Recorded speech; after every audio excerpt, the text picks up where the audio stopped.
In the late 1990s, Chiquita Brands International expanded its operation to Colombia. At that time, Colombia was a country deeply affected by conflict and violence. This was primarily due to the presence of various armed groups. Two of the most prominent groups were the left-wing FARC, or the Revolutionary Armed Forces of Colombia, and the right-wing AUC, or the United Self-Defense Forces of Colombia. Both groups were notorious for their violent tactics, including kidnapping, extortion, and massacre. For Chiquita, operating in this environment was extremely challenging. They faced constant threats and extortion demands from this group, which significantly impact their business and the safety of their employees. For the viewpoint, the person who is responsible for finding solution to the problem is the Chief Executive Officer or the CEO, since meron siyang ability at knowledge for making major decision for the entire company. Siya ang may kakayanang pumili ng tamang desisyon na makakabuti para sa kumpanya, gaya na lamang ng pagpili ng way kung paano may ensure safety at security ng mga employees sa legal na pamamaraan. Siya din ang mayroong expertise sa pagdedesisyon na isinasaalang-alang ang whole company, dahil isang mali lamang na pagpili ng desisyon ay maaaring maapektuhan ang buong company at mapasama ito. At siya din na responsible sa pag-maintain ng positive reputation at good public image within the market. Central problem. The central problem in the case study Blood Bananas revolves around the legal and ethical implications of Chiquita's critical decision during the issue. As Colombia became a violent country, Chiquita Brands International Incorporation had to choose between three difficult options.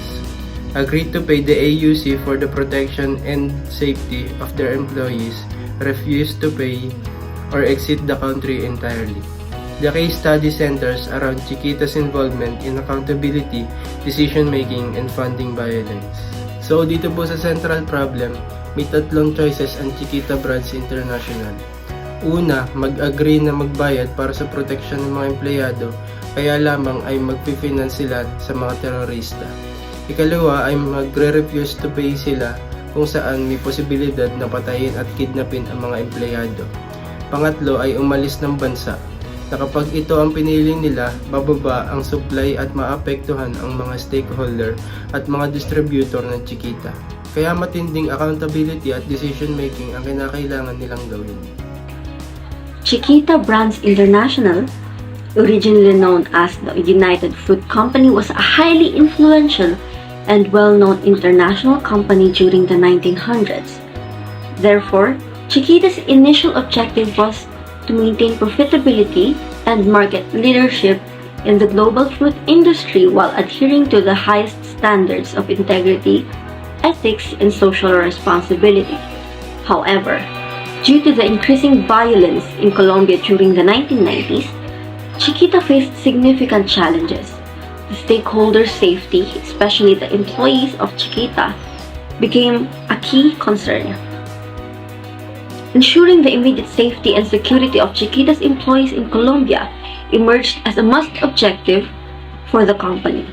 This critical situation posed a severe dilemma on how to protect employees in an environment that is highly unstable and prone to rapid changes while upholding the company's commitment to ethical standards and legal obligations. So these are the area of considerations. First is its strength. Chiquita being a leading international marketer, since Chiquita Brands International, headquartered in Cincinnati, Ohio, is known as a leading international marketer and distributor of high-quality fresh products and one of the largest banana producers in the world, and a major supplier of bananas in Europe and North America, making it one of its major strengths as a company. The second one is renowned national and international brand. Since Chiquita Brand is a big company, one of its strengths is being known for a national and international brand. Another strength they have is they made a significant annual revenue contribution to the Colombian economy. Chiquita brand had revenues of approximately $4.5 billion and employed about 25,000 people in 70 countries in 2006, and contributed almost $70 million annually to the Colombian economy in the form of capital expenditures, payroll, taxes, social security, pensions, and local purchases of goods and services. And lastly, proven a high quality product. And just like what I had mentioned a while ago, Chiquita Brands is known for selling high quality fresh products that was sold under the Chiquita Premium brand and related trademarks. Although Chiquita brand is known for having strong characteristics as a company, it also has its downside and weaknesses. Number one is its lack of security, making it a risk for the group of terrorists. Because of them being successful, they are prone for threats by these dangerous groups because the government cannot give them enough security to protect their business and its employees. Another weakness they have is a significant portion of their company will be affected whether they agree to the terms, refuse to pay, or leave the country.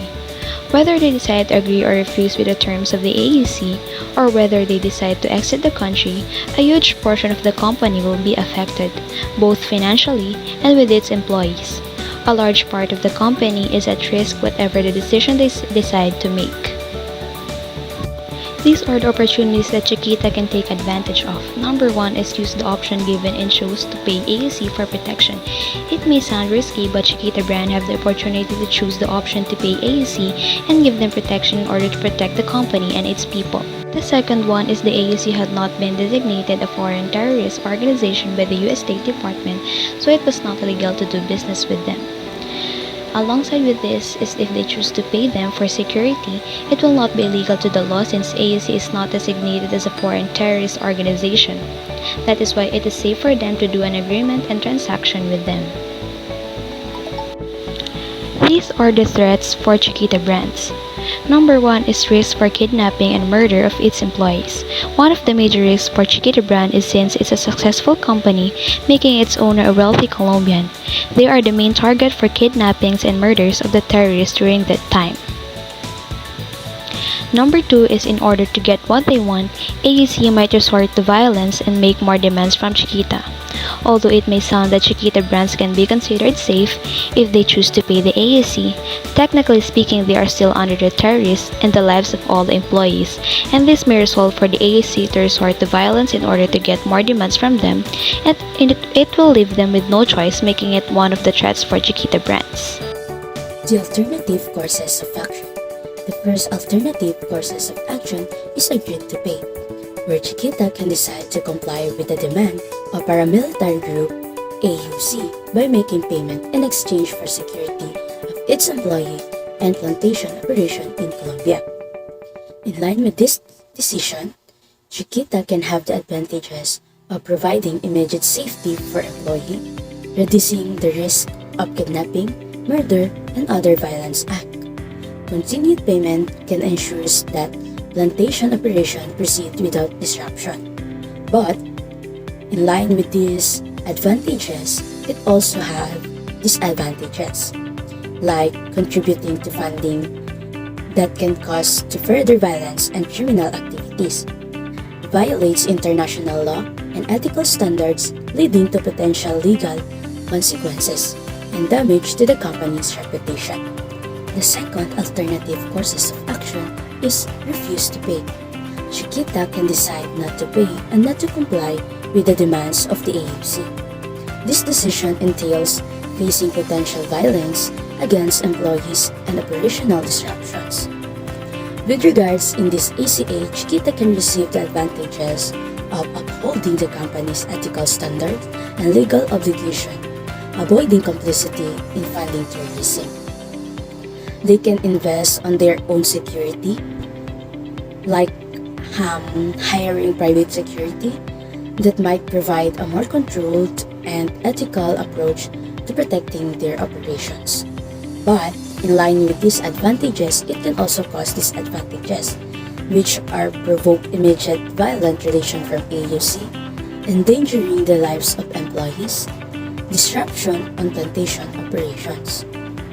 The third and last alternative courses of action is exit the country. Chiquita can decide to exit Colombia, abandoning one of its most profitable plantations. This decision would result in significant financial losses for the company and unemployment for many local workers. This ACA may result to the advantages of Chiquita avoids further involvement with the AUC, relocating operations that lead to long-term stability and safety for the company and its employees. But in line with these advantages, it results also in disadvantages, like local employee would lose their jobs, Chiquita would lose its market share and competitive edge, potentially leading to further financial difficulties and even bankruptcy. So for the recommendation, in order to solve the central problem, napagdesisyonan po namin mag-agree to pay sa AUC bilang best solution, which is ACA 1. Para kasi sa amin mas practical yung ACA 1 dahil kapalit nito ay security ng maraming empleyado ang mananatili sa trabaho, saka patuloy na magiging maayos ang operasyon ng kumpanya. At makikinabang din syempre ang mga government ng Colombia. Pero ang downside dito ay yung pagbabayad sa terrorist group or organization ay may kasamang ethical and legal problem. At kung malalaman ito ng publiko, maaaring magkaroon ng reklamo ang mga stakeholders and general public.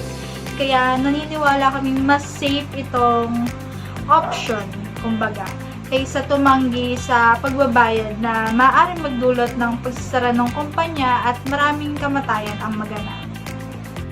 For our plan of action, we have 5 different steps. First, agree to pay the AUC.